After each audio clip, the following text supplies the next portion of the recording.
अमेरिकेमध्ये ॲमेझॉनची parcel delivery करणाऱ्या लोकांना किती पगार मिळतो? फेडेक्स किंवा इतर ज्या कुरिअर कंपन्या आहेत त्यांचे पार्सल डिलिव्हरी करणारे जे लोक असतात ते किती कमावतात? ऐकून तुम्हाला शॉक बसणार आहे. चला बघूयात. कोणताही डिलिव्हरी ड्रायव्हर जो तासांवरती काम करतो त्याला 16 ते $25 पर्यंत पगार मिळतो, म्हणजे पर आवर बर का. तेच जर पीक सीझन असेल म्हणजे हॉलिडेज असतील, ख्रिसमस, थँक्सगिव्हिंगचा ज्यावेळेस टाइम असतो ना त्यावेळेस तोच पगार त्यांना $30 पर आवर प्रमाणे पण मिळतो.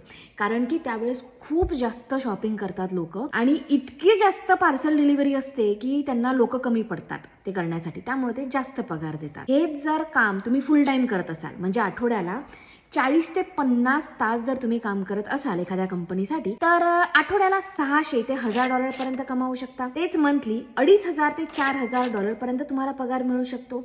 म्हणजे थोडक्यात जर तुम्ही इयरली पॅकेज बघितलं तर $30,000 ते $50,000 पर्यंत तुम्हाला ॲज अ डिलिव्हरी गाय पगार मिळू शकतो. हेच जर तुम्ही सुट्ट्यांमध्ये भरपूर काम केलं तर तोच पगार $55,000 ते $60,000 पर्यंत पण जाऊ शकतो. पण थांबा, आता हा सगळाच पैसा मिळतो का? तर नाही. ऑफकोर्स प्रत्येक जॉबमध्ये तुम्हाला खर्च आला, काही वेगळ्या गोष्टी आल्या.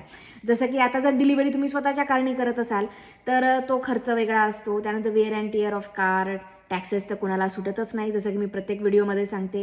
पण विशेष म्हणजे हेवी लिफ्टिंग राहतं, लॉंग आवर्स राहतात, तर हे या जॉबचे थोडेसे इश्यूज पण आहेत. पण तुम्ही करिअर बनवू शकता का यामध्ये? ऑफकोर्स फुल टाइम करिअर पॉसिबल आहे. पण बरेचसे लोक ना फ्लेक्झिबल साईड हसल म्हणून करतात. म्हणजे स्टुडंट वगैरे जे असतात ते पार्ट टाइम म्हणून हे अशी कामं करतात.